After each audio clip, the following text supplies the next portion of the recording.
Seguimos acompanhando o desdobramento das medidas do governo federal sobre o endividamento dos agricultores gaúchos. Na sexta-feira foi publicada uma nova resolução do Conselho Monetário Nacional. A medida prorroga novamente os prazos para adesão à renegociação sem descontos para o dia 15 de outubro. As operações de crédito rural que venceriam hoje também foram prorrogadas para 15 de outubro. Os novos prazos foram anunciados na própria sexta-feira, o que vem deixando os produtores rurais gaúchos com muitas dúvidas sobre as medidas.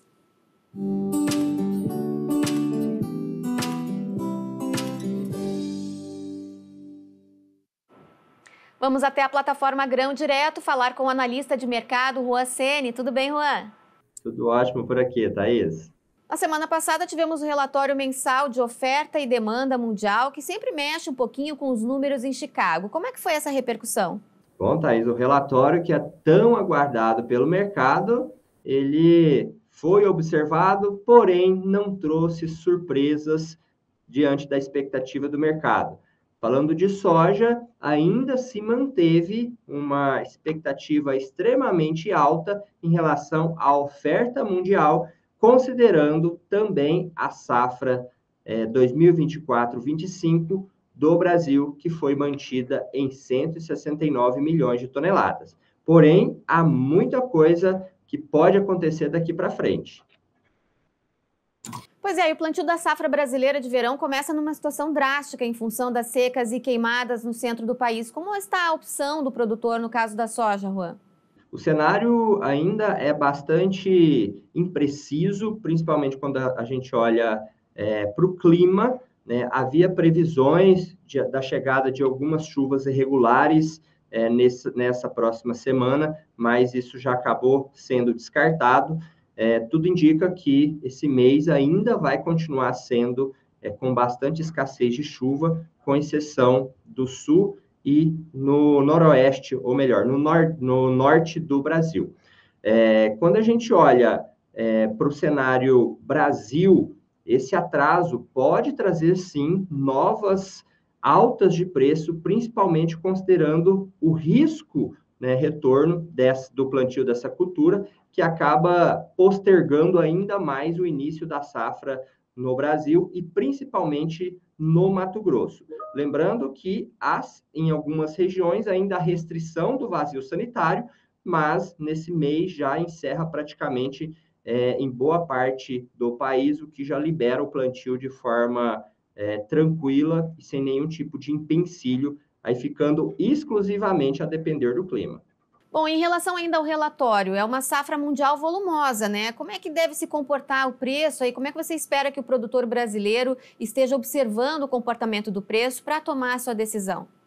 Exatamente, Thaís. É um cenário bastante desafiador, principalmente quando a gente olha para o cenário de oferta mundial. E isso já vem sendo refletido nas cotações e tende a continuar caso a safra do Brasil esteja, mesmo diante desse atraso, esteja com boas expectativas mais à frente com a predominância positiva do clima. Mas, quando a gente olha para o cenário que compõe a precificação da soja, Thais, entre eles o dólar, há um movimento de enfraquecimento que deve ser iniciado na quarta-feira, quando o Banco Central dos Estados Unidos trazer a primeira redução de taxa de juros depois da pandemia. Isso tende a enfraquecer o dólar a nível mundial e, claro, quando a gente olha aqui para o Brasil, isso também pode trazer um movimento de depreciação dos preços, considerando o parâmetro dólar em queda. Enquanto isso, aqui no Brasil, se fala novamente em elevação da taxa de juros. De que forma isso interfere na tomada de decisão do produtor e até mesmo na questão de preços e dólar?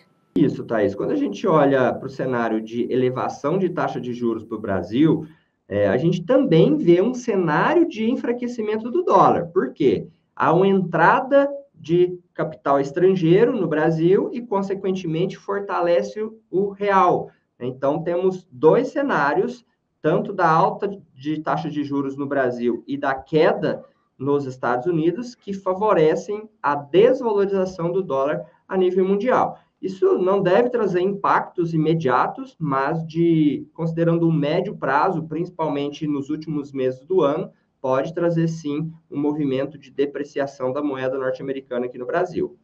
Mas isso pode contribuir com o produtor na formação dos custos, por exemplo, um dólar mais baixo, ou já está tarde para isso, Juan? O dólar, a gente costuma falar que ele, ao mesmo tempo, ajuda, ele também pode atrapalhar. No cenário atual, quando a gente olha para a safra principal, a safra verão, praticamente todos os custos já estão construídos, já estão estabelecidos. Mas há também um início de formação de custo para a segunda safra no Brasil, que vai depender, mais uma vez, do clima, mas considerando que esteja tudo dentro da normalidade, pode sim que favoreça essa formação de custo para a segunda safra. Mas, em contrapartida, acaba pesando também na comercialização desses produtos, que tem grande parte da constituição do seu preço baseada no dólar. E será que isso está contribuindo também para essa desaceleração das exportações brasileiras, que vinham num ritmo bem intenso?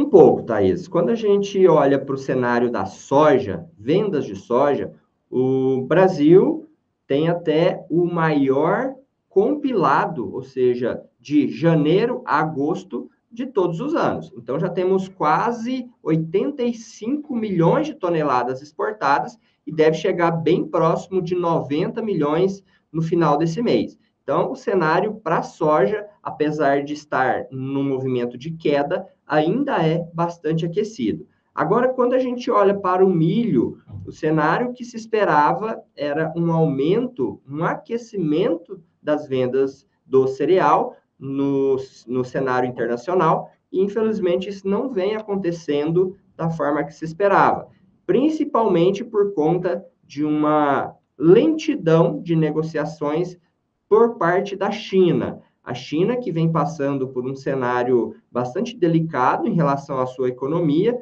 e já se projeta uma diminuição na importação de milho, né? Quando a gente olha no relatório do USDA, isso acaba trazendo uma preocupação extra para o Brasil, porque se a gente olhar no ano passado, em que nós atingimos um recorde de exportação, a China foi o principal comprador e acabou contribuindo de forma significativa para que a gente alcançasse esses números. Então, isso traz, sim, um alerta para o Brasil, que acaba precisando compensar essas vendas para outros países.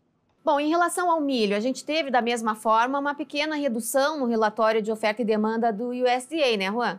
Sim, tivemos também números bastante conservadores em relação à produção do milho, tanto no Brasil quanto nos Estados Unidos. Também os nossos vizinhos aqui, a Argentina, foi mantido a expectativa dos relatórios anteriores. E o que chama atenção é uma redução de 2 milhões de toneladas nas exportações brasileiras deste ano. Então, já se esperava essa redução, o USDA estava extremamente otimista, né, com volumes exportados na expectativa de 50 milhões de toneladas, esse número foi reduzido para 48, ainda assim é um número bastante otimista na minha visão, mas já indica, sim, um olhar mais pessimista para as exportações brasileiras, olhando todo esse cenário que eu disse anteriormente, principalmente quando a gente olha para a China.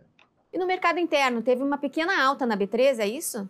Sim, o milho nessas últimas semanas, Thaís, vem esboçando uma reação, ainda é uma reação positiva que a gente não consegue afirmar se ela vai se manter, principalmente porque há um movimento de compra bastante intensivo, principalmente por parte das trades, para cumprir contratos que foram feitos anteriormente.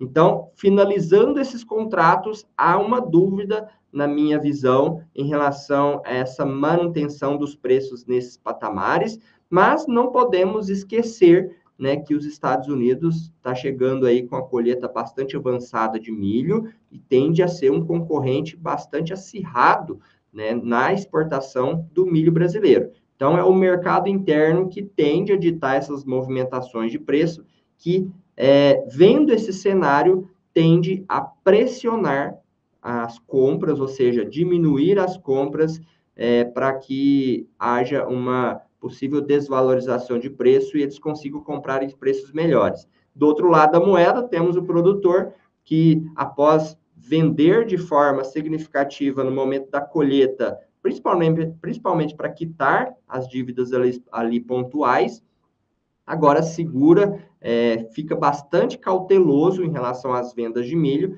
tentando, por sua vez, alavancar ou valorizar as cotações para que ele consiga vender em melhores patamares. Bom, e para a gente encerrar, além da questão da taxa de juros, que será anunciada ao longo da semana, o que mais o produtor precisa ficar atento? Essa semana, Thaís, teremos um feriado chinês, né, que vai de segunda, hoje, até quarta-feira, então, naturalmente, tende a diminuir a movimentação de compra chinesa, que geralmente é o que traz bastante movimentação e volatilidade para as cotações de Chicago, mas quando a gente olha para o cenário Brasil, ainda é mantido essa expectativa do início da safra verão, ou da safra 24-25, tanto de soja quanto de milho a nível Brasil. Então, isso deve manter o mercado atento a essas previsões e qualquer novidade deve trazer movimentação também. Ok, Juan, vamos ficar atentos então. Obrigada pela sua participação e até a próxima semana. Nós agradecemos mais uma vez o convite, Thaís, e até a próxima.